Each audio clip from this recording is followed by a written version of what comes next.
Bismillahirrahmanirrahim. Assalamualaikum warahmatullahi wabarakatuh. Alhamdulillah wassalatu wassalamu ala Rasulillah sayyidina wa maulana Muhammad wa ala alihi wa sahbihi wa man da'a bi da'watihi wa istana bi sunnatihi ila yaumil liqa'i rabbih. Man shalla subha fi jama'atin, siapa yang salat subuh berjamaah, faka'annama shalla al-laila kullah, maka dia sama seperti salat sepanjang malam. Man shalla subha fi jama'atin, siapa yang salat subuh berjamaah, kana fi zimmatillah, maka dia senantiasa dalam lindungan Allah Subhanahu wa taala. Man shalla subha fi jama'atin, siapa yang salat subuh berjamaah, summa qa'ada yadhkurullah, lepas itu dia tetap duduk di masjid berzikir dengan Allah hatta tatlu'a asy-syamsu, sampai terbit matahari. Summa yusalli rak'ataini, kemudian dia salat sunat 2 rakaat, salat isya. Karena lahu ajri hajjatin wa umrah, dia dapat pahala seperti haji dan umrah, tamah, sempurna. Hadis riwayat Imam At-Tirmidzi, hadisnya hadisun hasan. Mudah-mudahan kita istiqamah salat subuh berjamaah. Saya dimaklumkan katanya masjid kita yang cantik dan indah ini setiap subuh memanglah ramai seperti ini, betul? Insya Allah. Tajuk kita fitnah akhir zaman. Fitnah bahasa Melayu artinya tuduhan tak ada bukti, tohmah sebenarnya. Fitnah dalam bahasa Arab, coba kita tengok dalam Al-Quran. A'udzubillahi minasyaitonir rajim. Wattaqu fitnah allati la tusibanna alladziina zalamu minkum khassah. Takutlah kamu kepada fitnah yang dia tidak akan menimpa kepada kamu yang zalim saja. Makna fitnah dalam ayat ini bukan fitnah tuduhan tanpa bukti tohmah. Fitnah dalam ayat ini artinya seksa, azab. Lalu kemudian dalam ayat Al-Quran yang lain juga disebutkan Allah Subhanahu wa taala, "Laisa 'alaikum junahun an taqsuru minas salati in khiftum an yaftinakumul ladzina kafaru." Kamu boleh mengqasar salat kalau kamu takut terkena fitnah. Kamu boleh mengqasar salat ketika dalam keadaan musafir, perjalanan panjang, takut diseksa oleh orang kafir musyrik. Kamu boleh mengqasar salat supaya jangan terlalu lama berhenti dikejar musuh. Maka yang 4 rakaat boleh kamu buat 2 rakaat. Fitnah di situ maknanya bukan tuduhan tanpa bukti, tapi makna fitnah adalah seksa. Maka tajuk kita fitnah akhir zaman. Makna fitnah di sini bukan tuduh. Al-fitnatu asyaddu minal qatl. Fitnah itu lebih kejam daripada pembunuhan.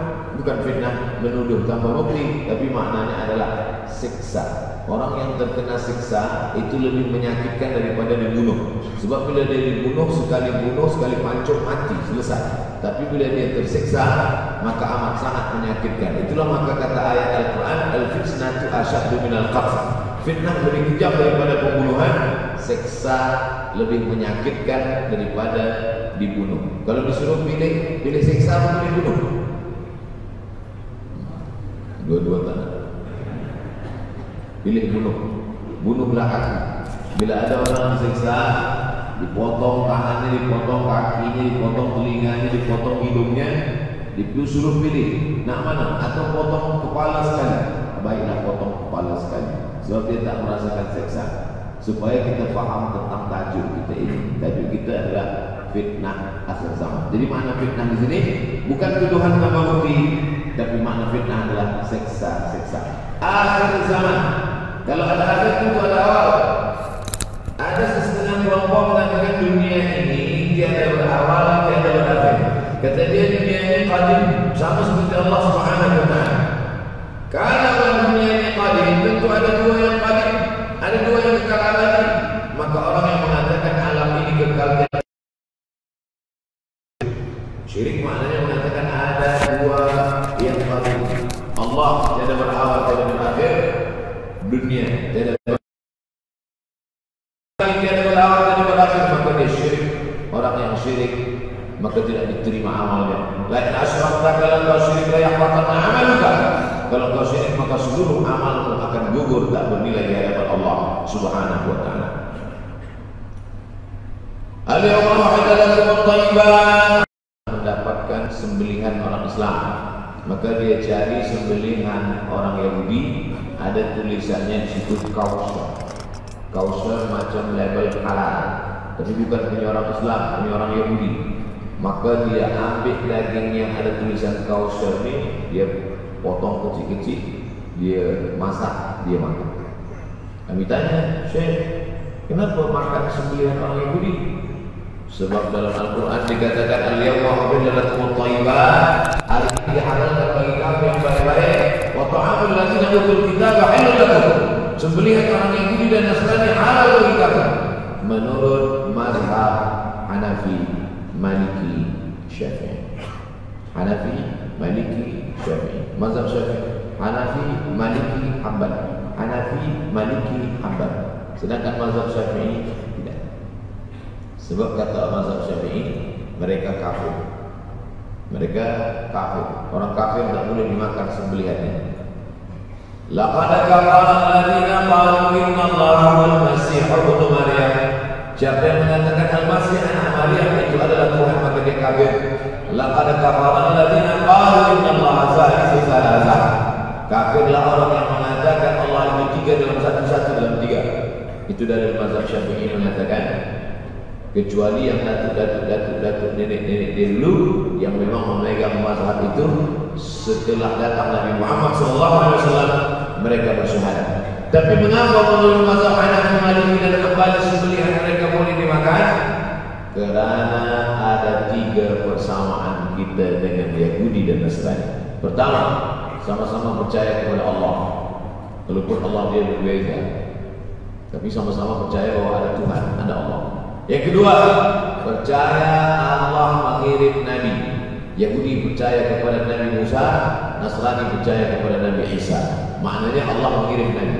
Yang ketiga, ini yang menjadi tajuk kita subuh ini, sama-sama percaya bahwa dunia akan berakhir. Yahudi mengatakan dunia akan berakhir akan kiamat. Nasrani mengatakan dunia akan berakhir hancur akan kiamat. Bagaimana dengan Islam? Mahwal iman. Apa itu iman wahai Muhammad sallallahu alaihi wasallam? Antum binabillah, percaya kepada Allah, wa malaikatihi, percaya kepada malaikat, wa kutubihi, percaya kepada kitab-kitab, wa rusulihi, percaya kepada rasul-rasul, wal yaumil akhir, percaya bahwa dunia ini akan berakhir. Wa tu'minu billah, wa tu'minu bil qadri khairihi wa syarrihi, engkau percaya kepada takdir baik dan takdir buruk. Nah, siapa yang tidak percaya kepada rukun iman yang 6, maka dia tidak lagi diakui sebagai umat Muhammad sallallahu alaihi wasallam. Fitnah akhir zaman. Saya nak menjelaskan tajuk kita subuh ini. Fitnah, terjadi banyaknya siksa-siksa. Akhir zaman, di ujung zaman, menunjukkan dulu ada awal zaman, sekarang ada akhir zaman. Ada awal masa dunia, kita sekarang sudah berada di ujung dunia. Manakala Nabi Muhammad SAW Isra dan Mi'raj, dia melihat dalam perjalanan Isra Mi'raj itu ada seorang perempuan tua yang sedang bersolek. Jadi perempuan tua bersolek ini sudah nampak Nabi sejak masa Isra Mi'raj. Jadi jangan terkejut bila sekarang nampak ada orang tua bersolek. Dah lama dah. Kata Nabi kepada Jibril, apa itu wahai Jibril? Kata Jibril, itulah dunia. Dunia sudah tua, tapi dia tetap juga ingin menampakkan dirinya muda. Dunia ini sudah tua, tak lama lagi akan hancur binasa. Idza as-samaa fatarat, langit terbelah. Wa idzal kawakibu intasarat, planet-planet akan hancur berkeping. Wa idzal biharu fujirat, lautan akan meletup naik ke darat, hancur semuanya. Wa idzal quburu bu'thirat, dan kubur akan dibangkitkan, semua yang ada di dalam tanah yang akan bangkit. Aliman nafsun ma qaddamat wa akhirat. Kenapa tanah ini tidak bergulung? Kenapa tanah ini tidak bergoncang? Kenapa kulit tanah ini tetap stabil? Sebab ada pakunya. Seperti kertas yang ditempel di dinding. datang angin kencang. Manakala angin kencang datang, kertas tak bergoyang sebab ada pakunya. Apa paku tanah ini? Surah An-Naba juz 30. Wal jibala autada. Kami jadikan bukit-bukit, gunung-gunung sebagai autara, pasangan. Kalau kita membuat kemah, ada tiang. Tiang ini bergoncang. Bagaimana supaya tiang ini tidak bergoncang? Pasak di tepi tiang. Pasak dunia ini adalah bukit-bukit. Kalau kita menengok ada bukit, maka sebenarnya sepertiga saja yang ada di atas. Bukit yang besar di atas itu sepertiga, 2/3 bukit tergunjang tertanam ke dalam tanah. Wal jibala autada. Tapi sampai masanya nanti bukit ini akan tercabut. Wa takunul jibalu kal'ihnil manfush. Wa takunul jibal, bukit-bukit kal'ihni, seperti bulu kambing. Manfush, bulu kambing yang dihembus angin. Hebatnya ayat-ayat Al-Quran itu, Allah memilih kata-kata sesuai dengan keadaan. Sembahyang malam berat, nak jaga tidur malam berat. Kata berat bangun malam itu mengucapkannya pun berat. Wa minal laili fatahajjad, tahajjad berat. Sebagaimana beratnya jaga tengah malam, begitu Allah pilihkan kata yang berat, tahajjad berat. Wa takunul jibalu kal'ainil manfush. Wa takunul jibal, bukit-bukit, gunung-gunung yang besar, yang berapi, kal jibal, kal ihni, seperti bulu kambing. Manfush. Nun berjumpa dengan fa mengeluarkan angin, shin pun menghembuskan angin. Ambil bulu kambing, letakkan di tapak tangan, kal ihnil manfush. Sebagaimana terbangnya bulu kambing dari tapak tangan yang menghembus angin, begitulah gunung-gunung akan tercabut. Kalau gunung-gunung yang besar, gunung yang dari batu, gunung yang berapi, yang mengeluarkan lahar, itu tercabut dari tanah seperti bulu kambing yang menghembus angin, bagaimana agaknya kita nanti? Tak tahu macam mana. Macam butiran debu-debu, macam butiran tepung yang menghembus angin kencang. Wataran nasa sukara, selepas gunung-gunung itu tercabut lalu tanah ini bergoncang, kau lihat manusia macam mabuk. Wataran nasa sukara, kau pandang manusia macam mabuk. Wawah bisukara, mereka tidak mabuk. Mereka berjalan bergoncang bukan karena mabuk. Walakin azab Allah syadid, karena azab Allah itu amat sangat kuat. Oleh sebab itu dianjurkan membaca tafsir juzuk 30.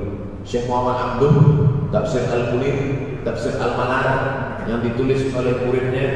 Dia bagi tazkirah saja, dia tak ada menulis, tapi kemudian muridnya Rashid Ridha menulis. Itulah dia tafsir Al-Manar. Dia tidak memulai tafsir dari juzuk 1 Al-Baqarah, tapi dia mulakan juzuk 30. Sebab apa? Sebab mengkaji juzuk 30, amma yatasaalun 'anil naba'il 'azim alladzi hum fi mukhtalifun kalla saya'lamun, bercerita tentang hari kiamat. Orang kalau sudah bercerita tentang hari kiamat, datang rasa takut, datang rasa cemas, datang rasa khawatir, kita akan mati, dunia akan binasa, apa yang akan kita bawa? Selepas dia mengkaji juzuk 30, datanglah semangatnya, khusyuklah dia sholat, datang semangatnya beribadah, datang hilang rasa cinta harta, dia akan berwakaf, berinfak, bersedekah. Maka fitnah akhir zaman ini perlu dikaji selalu supaya kita mendatangkan khusyuk dalam hati, takut dalam hati, ridha menerima keputusan Allah Subhanahu wa taala. Fitnah akhir zaman. Hadis yang saya pilih diambil dari kitab Sahih Al-Bukhari. Pendek saja Sahih Al-Bukhari, tapi sebenarnya judul kitab ini panjang. Al-Jami' As-Sahih Al-Musnad Al-Mukhtasar min umuri Rasulullah SAW wa sunnatihi wa ayyam 7. Disebut di Al-Jami' karena dia mencakup 3 aspek: akidah, ibadah, akhlak. Al-Musnad karena hadis-hadisnya bersanad dari Imam Al-Bukhari sampai ke Nabi Muhammad SAW. Ada silsilah. Al-Mukhtasar karena dia ringkasan 7.275 hadis sahaja. Padahal hadis Nabi banyak, maka dia ringkaskan, dia kecilkan menjadi 7.275 hadis. Min umuri Rasulullah, semua perkara-perkara Rasulullah, wa sunani, kebiasaan-kebiasaan Rasulullah, wa ayyami, hari-hari kehidupan Rasulullah SAW. Disebut Sahih Al-Bukhari. Bukhari bukan nama orang, Bukhari nama kampung, Bukhara, Uzbekistan sekarang.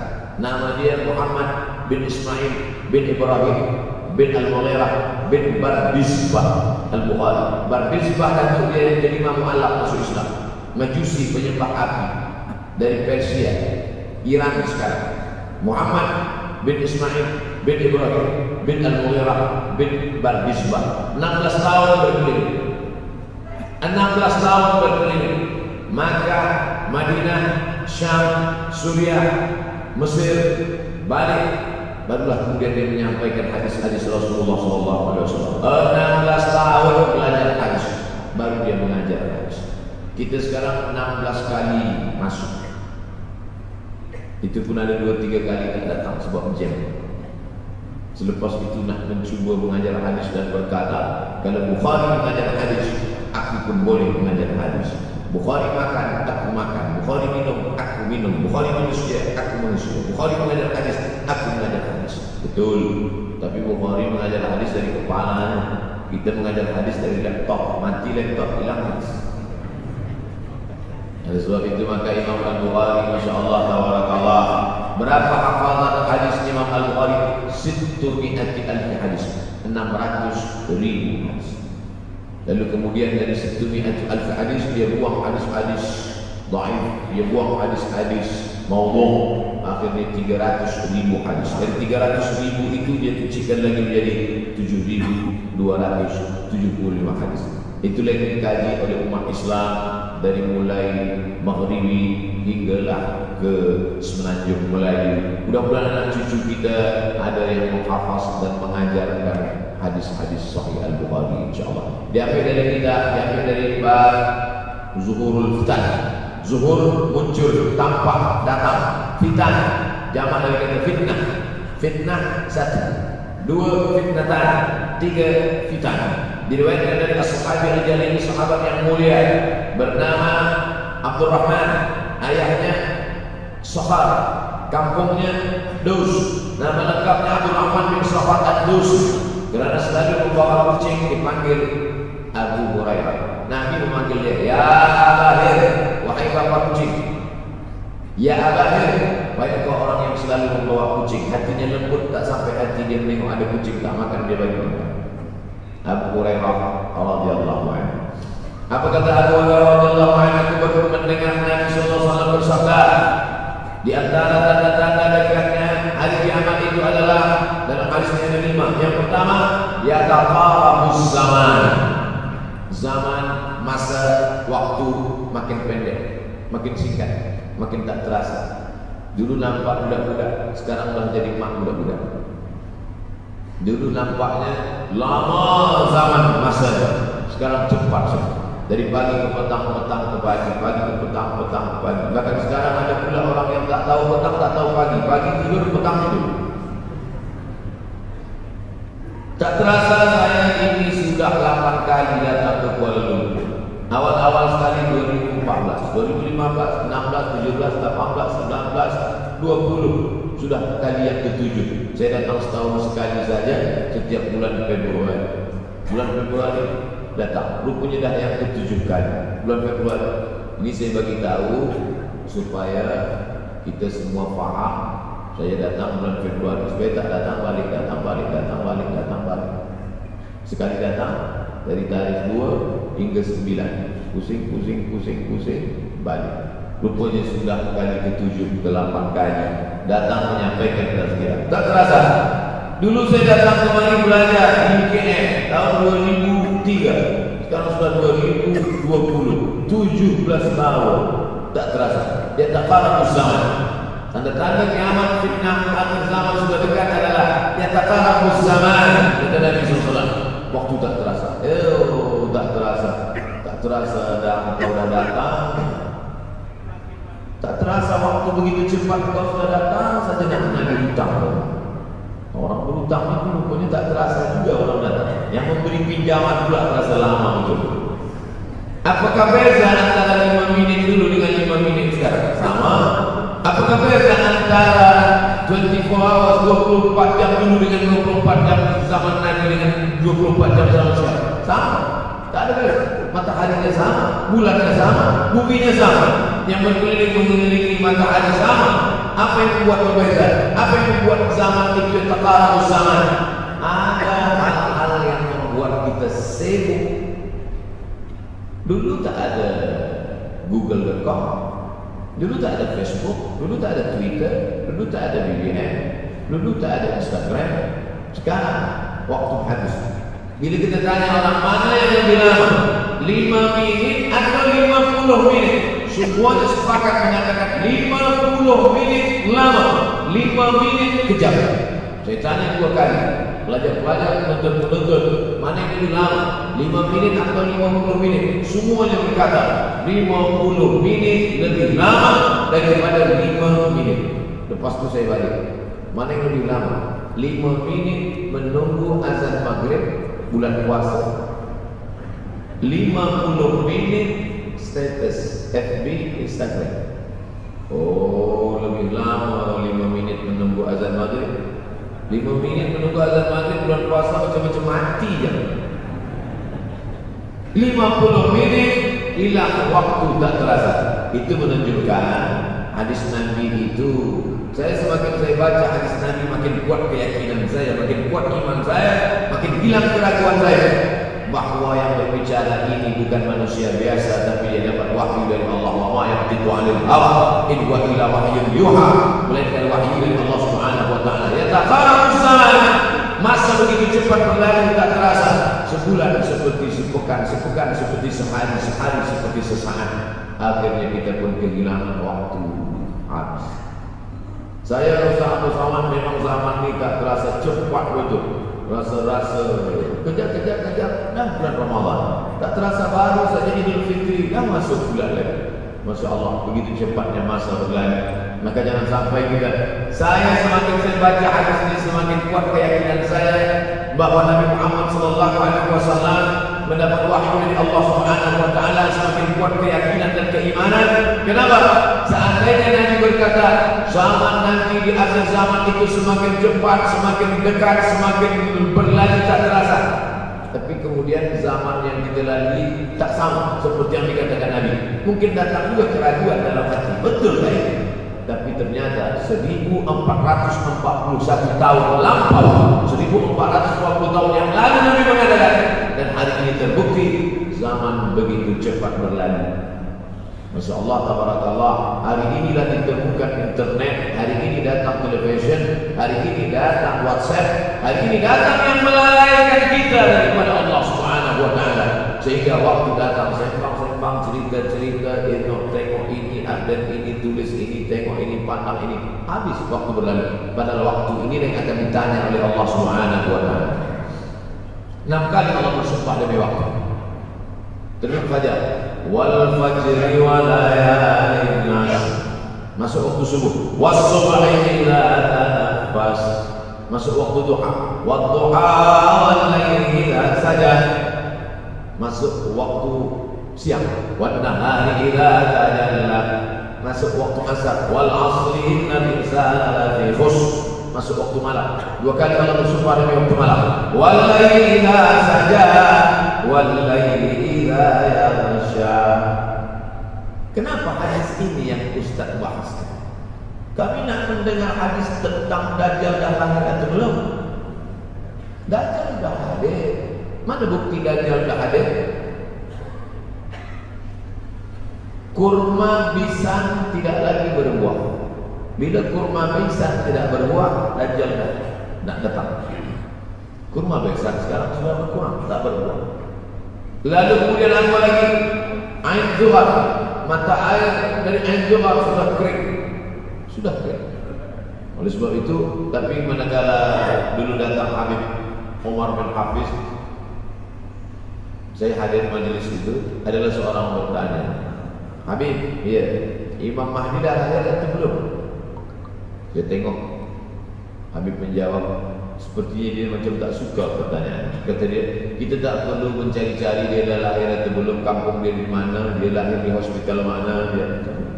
Yang perlu kita siapkan adalah iman dan takwa pengetahuan kita, supaya kita jangan sampai terkecoh, supaya kita boleh membezakan mana hak, mana batil, mana betul, mana salah, mana lurus, mana bengkok, mana hitam, mana putih. Sehingga dengan istiqomahnya kita beribadah ini, kita boleh membezakan mana Al-Masih yang original, yang asli, mana Al-Masih Ad-Dajjal. Makanya tadi sebelum salam kita berkata, Allahumma inni a'udzubika min adzabi jahannam wa min adzabil qabri wa min fitnatil mahya wal mamat min syarri fitnatil masihid dajjal. Membaca menghafaz 10 ayat di awal surah Al-Kahfi. Siapa yang menghafaz 10 awal ayat, hadis lain mengatakan 10 akhir, 10 awal 10 akhir, elok dua-duanya. Tapi masya Allah tabarakallah, anak-anak kita yang pakai jilbab, pakai sarban putih ini, daripada tahfiz Quran, mereka tidak hanya menghafaz 10 awal 10 ujung, dari awal sampai ujung dia hafaz 30 juzuk dia hafaz. Mudah-mudahan anak-anak kita menghafaz Al-Quran. Allahumma ja'al abna'ana wa banatina min huffazil Quran wal hafizan. Jadikan anak-anak kami menjadi para penghafaz Al-Quran ya Allah, supaya selamat dia daripada fitnah Al-Masih Ad-Dajjal. Tapi saya pilihkan hadis tentang yang 5 ini. Dengan 5 ini kalau kita amalkan, insya Allah Allah akan selamatkan kita dari fitnah akhir zaman ini. Yang pertama, manfaatkan waktu, kerana waktu di akhir zaman ini yataqarabus zaman. Kerana waktu semakin dekat tak terasa hilang berlalu. Maka isilah waktu ini dengan ibadah. Jangan sampai ada waktu yang kosong. Duduk sejenak kosong berselawat, Allahumma sholli ala sayyidina Muhammad wa ala ali sayyidina Muhammad, Allahumma sholli ala sayyidina Muhammad wa ala ali sayyidina Muhammad. Sempat-sempatkan ambil wudhu, sholat duha kalau 2 rakaat. Sempat-sempatkan sebelum tidur malam sholat witir 3 rakaat, supaya tidur kita sentiasa dalam wudhu dan kita sempat sholat witir. Andai mati kita malam itu, insyaallah mati dalam keadaan husnul khatimah. Usolli sunatul witri salat rakaatin lillahi ta'ala. Nanti malam jaga tidak witir lagi, hanya tahajud saja. Sempat-sempatkan sholat tahajud. Elok amat sangat baik sholat wudhu 2 rakaat. Usolli sunatul wudhu rakaatain lillahi ta'ala. Selepas sholat wudhu, sholat sunat taubat. Usolli sunatul taubat rakaatain lillahi ta'ala. Selepas sholat sunat taubat, sholat sunat hajat. Usolli sunatul hajat. Selepas itu barulah sholat sunat tahajud 8 rakaat. Nak tambah lagi 10, 12, 14, elok, tak salah, karena dia tiada batasan. Adakah sahabat Nabi yang melakukan ini? Ada. Qatadah bin Nu'man dari selepas Isya sampai azan subuh. Imam Ahmad bin Hanbal dari selepas Isya sampai azan subuh. Bahkan mereka menghatamkan Al-Quran dalam tahajud mereka.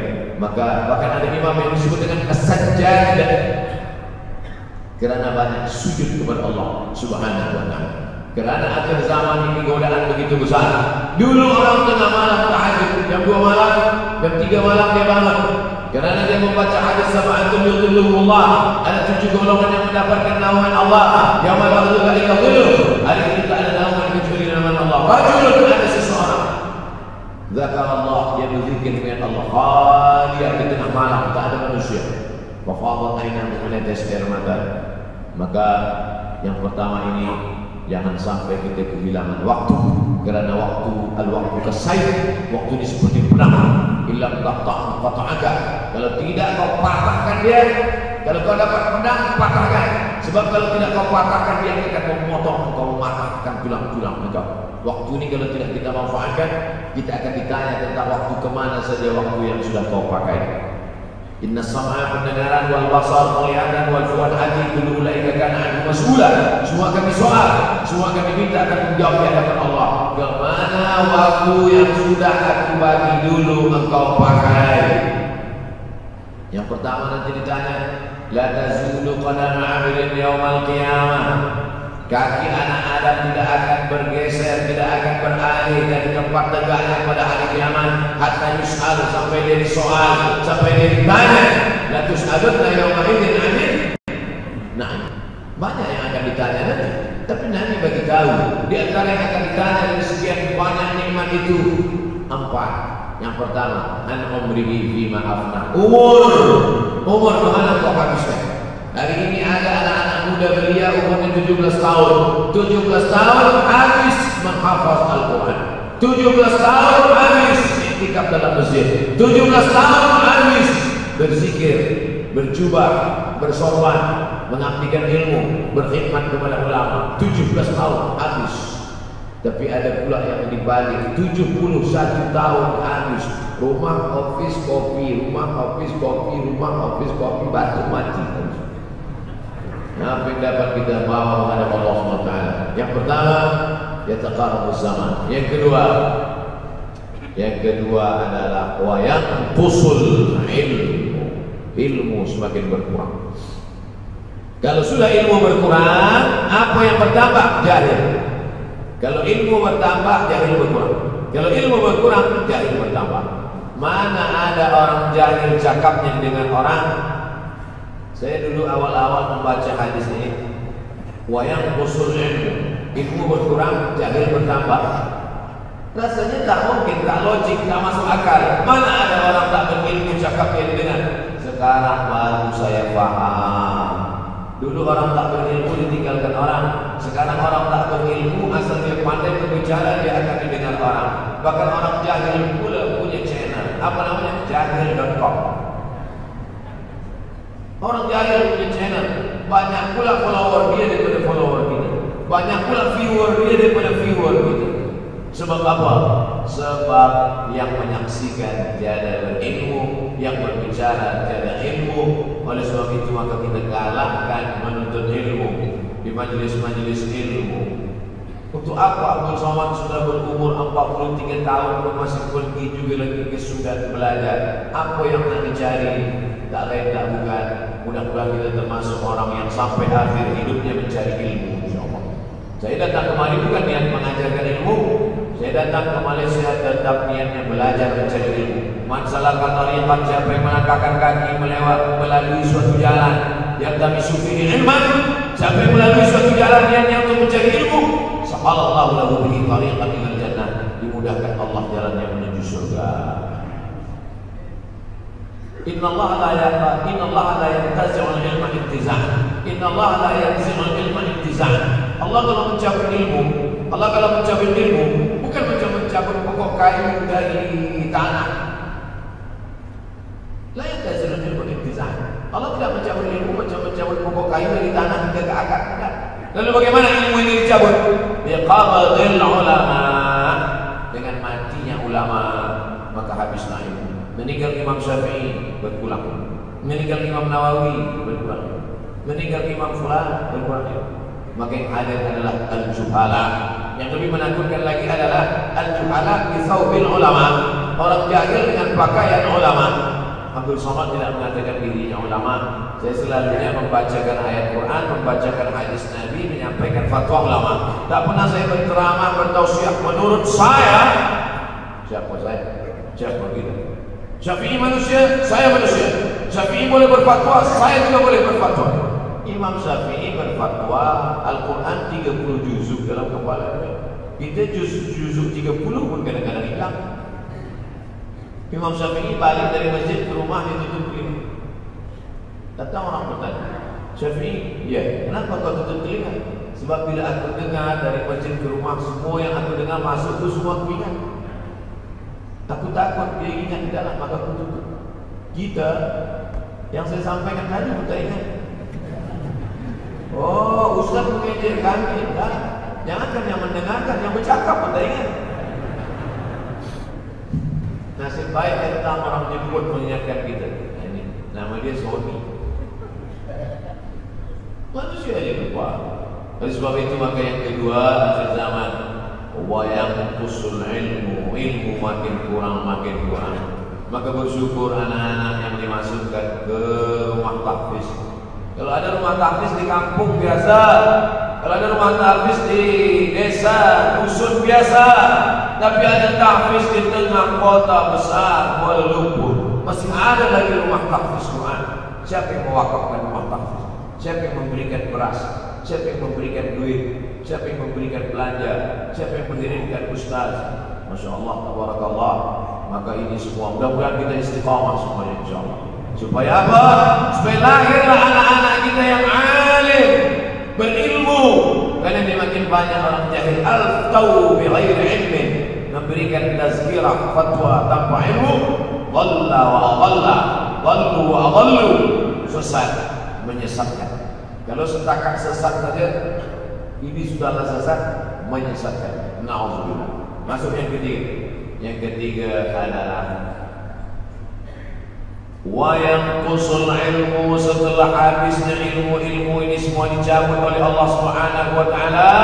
Lalu kemudian setelah ilmu dicabut Allah Subhanahu wa taala, wa yulqas syuh. Wa may yuqas syuh dengan hak kecil.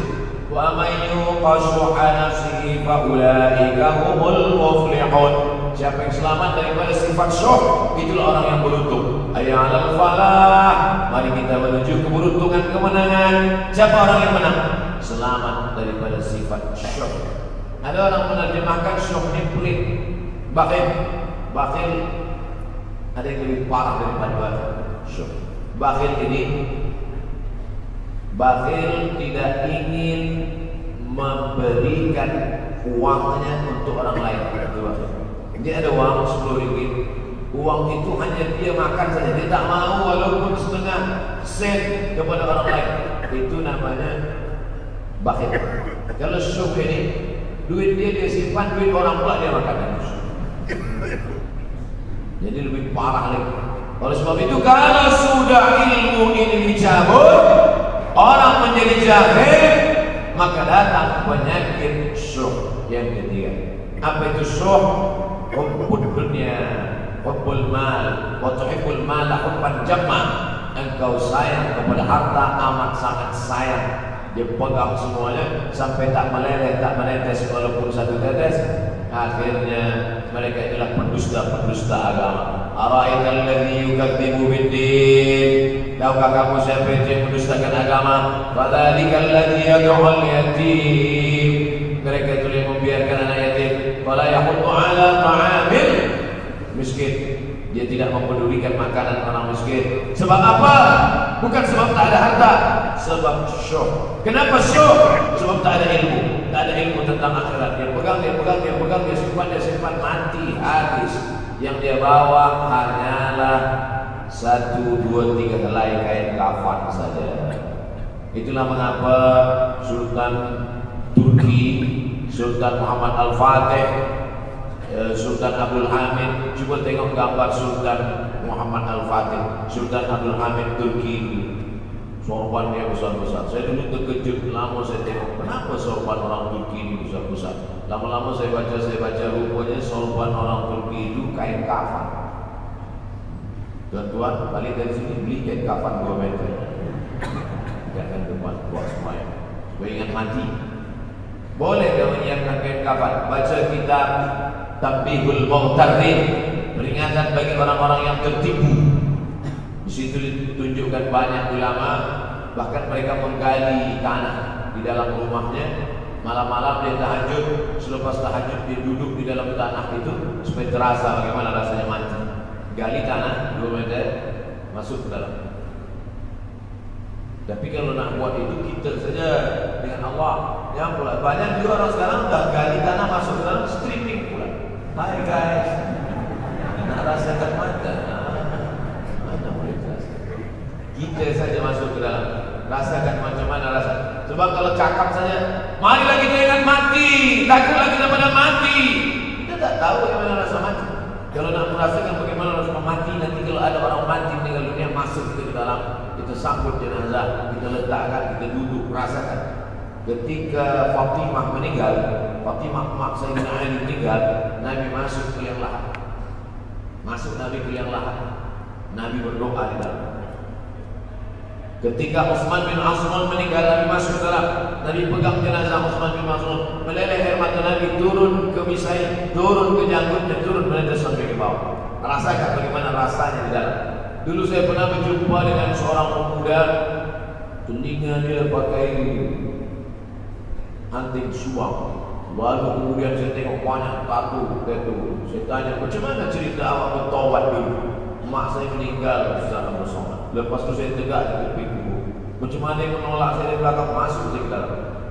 Masuk-masuk telah terasa sejuk di kaki. Datang rasa takut saya.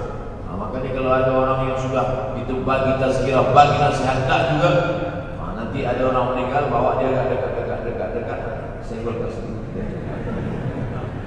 Gitu caranya supaya kita terasa mati ini, supaya apa? Hilangkan penyakit syok, cinta harta, takut mati, dan membuat kita menjadi bakhil pelit. Nauzubillah. Yang keempat, wa tazharul fitan. Ini yang terkait dengan tajuk kita yang keempat. Wa tazharul fitan. Banyaklah fitnah, siksa. Dulu masa saya kelas 1 madrasah tahun 1990, berkumpullah kami bersama-sama dengan cikgu mengkaji masalah apa? Masalah Bosnia Herzegovina, mengamuk Slobodan Milosevic, menghancurkan umat Islam di Bosnia. Sampai ada yang meminta fatwa kepada Syekh Yusuf Al-Qaradawi, bolehkah perempuan yang perempuan Bosnia yang dirogol tentara Serbia hamil, bolehkah dia menggugurkan anaknya? Kata Syekh Yusuf Al-Qaradawi, tak boleh. Maka dia biarkan saja anak itu lahir dan dia tidak dianggap berdosa karena ini sudah takdir Allah SWT. Bagaimana mereka dibunuh? Maka makin banyaklah selepas Bosnia datang pula yang terjadi di Rohingya, di Uyghur. Umat Islam berkumpullah, presiden negeri Islam di Kuala Lumpur. Erdogan datang, kumpul semuanya membahas bagaimana nak menolong Muslim Uyghur. Rupanya umat Islam pun tak sanggup nak menolong. Apa yang boleh dilakukan di Uyghur? Berdoalah umat Islam. Rupanya Allah kalau mau menolong mudah saja Allah menolong. Tidak datang rudal skat, tidak datang tentera, tidak datang senjata, cukup datang corona, selesai. Allah Subhanahu wa taala. Wa makaru wa makarallah. Mereka membuat tipu daya, Allah balas dengan tipu daya yang lain. In tansurullah al-qad tolong, ittaqu da'watal mazlum. Takutlah kamu terhadap doa orang-orang yang teraniaya. Fa innahu laysa bainahu wa bainallahi hijab. Karena di antara dia dengan Allah tak ada hijab sama sekali. Wa yakfur wa tazharul fitan. Banyaklah fitnah. Yang terakhir yang kelima, wa yakfurul haraj. Wa yakfurul haraj. Banyak terjadi haraj, kata Nabi. Sahabat pun bertanya, ya Rasulullah, wa mal haraj? Apa haraj itu ya Rasulullah? Kata Nabi SAW, al-haraj al-qatl. Nanti di akhir zaman itu akan banyak pembunuhan. Dulu banyak juga pembunuhan, tapi tak banyak sekarang. Pembunuhan di Palestina sampai sekarang tak berakhir. Pembunuhan Rohingya tak berakhir. Pembunuhan di Uyghur, pembunuhan. Dulu imam-imam masjid, imam salat tarawih dulu di Masjidil Haram, Allahumma ansuril Islam wal muslimina fi Palestin. Dulu satu. Lepas itu tambah, Allahumma ansuril Islam wal muslimina fi Palestin wa Suriah. Selepas itu tambah lagi, Allahumma ansuril Islam wal muslimina fi Palestin wa Suriah wal Yaman. Selepas itu tambah wa Uyghur wa akhirnya wa fi kulli makan. Semakin bertambah. Oleh sebab itu maka ini di antara fitnah akhir zaman. Man lam yahtam bi amril muslimin falaysa minhum. Selepas kita kaji hadis ini, apa tujuan kita? Tujuan kita semakin menguatkan keyakinan, banyak-banyak beribadah, nasihatkan anak menantu, sahabat, jiran, tetangga supaya semakin istiqamah menjalankan syariat, rajin-rajin sholat berjamaah, banyak-banyak berzikir, hatamkan Al-Quran, banyak-banyak berinfak, banyak-banyak bersedekah. Andai mati kita, insya Allah mati dalam keadaan husnul. Saya dimaklumkan bagi tazkirah 40 menit saja. Tadi saya mulai pukul 7 kurang 10, sekarang sudah 7.32. Corruption 2 menit. Ustaz, ada seorang pakcik datang kepada saya. Dia suruh saya simpan duit dia. Alhamdulillah. Dia cakap nanti ada masa dia datang ambil. Tapi sampai sekarang sudah 1 tahun pakcik itu tak sampai duit dia banyak. Yang saya nak tanya, bagaimana saya nak pulangkan duit dia sementara saya tak tahu nama dia dan dia ahli keluarga dia di mana. Akan datang, mana tahu datang lagi pakcik macam ni juga. Mana tahu macam ini bukan dia, tapi macam ini datang, tanyalah nama dia, nombor telefon, IC anak dia. Tapi rasa-rasanya saya dah 43 tahun belum jumpa dengan pakcik macam ini. Sebab apa? Ini terkait dengan masalah harta. Wadi'ah. Wadi'ah adalah barang yang kita titipkan, yang kita wasiatkan, yang kita pesankan. Banyak orang masalah harta ini susah. Menguji emas dengan api, menguji manusia dengan harta dan uang. Disitulah baru nampak mana kawan, mana lawan kalau sudah terkait dengan benda, dengan materi, dengan harta, dengan duit, dengan uang. Oleh sebab itu maka tulis, ini barang dah jadi dah. Lalu bagaimana? Kita tak tahu dia di mana. Maka cari ahli warisnya. Ahli waris tak jumpa juga, balikkan kepada masalih ammah. Masalih ammah maknanya yang dipakai umat Islam secara umum. Masjid, hospital, anak yatim, usia mas, fakir miskin, bagikan kepada mereka. Bila kita ada pinjam uang orang, selepas 10-15 tahun kita nak bayar, kita tak tahu dia di mana. Anak cucunya pun sudah tak ada. Awak dah cari dia? Sudah, Ustaz. Kamu dah cari anak mantu dia? Sudah. Di mana kamu cari? Di Google. Mana dapat? Carilah ke kampung. Tak dapat juga, maka diberikan kepada masalih ammah. Masalih ammah, kepentingan orang banyak. Kepentingan orang banyak, masjid, hospital, anak yatim, fakir miskin, orang banyak. Bolehkah saya bagi ke tahfiz? Boleh. Sebab tahfiz juga masalih ammah, orang banyak. Saya Fulan bin Fulan. Sekarang sudah terjadi banyak tanda-tanda kiamat kecil. Apakah antara tanda-tanda kiamat besar dan amalan yang boleh? Di antara tanda kiamat besar, datangnya Al-Mahdi, datangnya Al-Masih Dajjal, turunnya Isa Al-Masih, keluarnya binatang yang berbicara kepada manusia, terbitnya matahari dari barat. Tanda-tanda besar. Kita tidak disuruh mencari-cari, menunggu-nunggu, menengok-nengok. Allah Ta'ala bagi tahu itu, Nabi bagi tahu itu supaya kita siap-siap. Kalau kita dibagi tahu kamu akan mati, Abdul Somad kamu akan mati, bukan saya nak cari-cari bila saya mati. Lalu kemudian saya datang ke dokter, dokter tolong cek jantung saya kira-kira tahun berapa saya mati. Bukan. Bila kita dibagi tahu kamu akan mati, maka yang perlu kita siapkan adalah bekal untuk mati. Begitu juga dengan kiamat ini. Dunia akan kiamat. Bukan kita cari tahu bila kiamat akan terjadi, tapi maknanya kita siapkan bahwa rumah kita yang besar akan hancur, bahwa kereta kita yang cantik akan hancur, bahwa kita pun akan hancur dimakan cacing tanah. Maka siapkanlah bekal untuk menghadap hari kiamat. Itu maknanya. Yas'alunaka 'anil sa'ati ayyana mursaha. Mereka bertanya kepadamu bila hari kiamat. Qul la ya'lamuha illa hu. Yang tahu hanya Allah sahaja. Manakala Nabi sedang sampaikan tazkirah, ada seorang bertanya, "Ya Rasulullah, mata sa'at? Bila terjadi hari kiamat?" Nabi tak ada jawab. Nabi tanya balik, "Ma'ana telah?" Nabi tak jawab. "Ma'ana telah?" Apa yang kamu siapkan untuk menyambut hari kiamat itu? Apa jawabnya? Hubbullah wa rasul. Hubbullah wa rasul.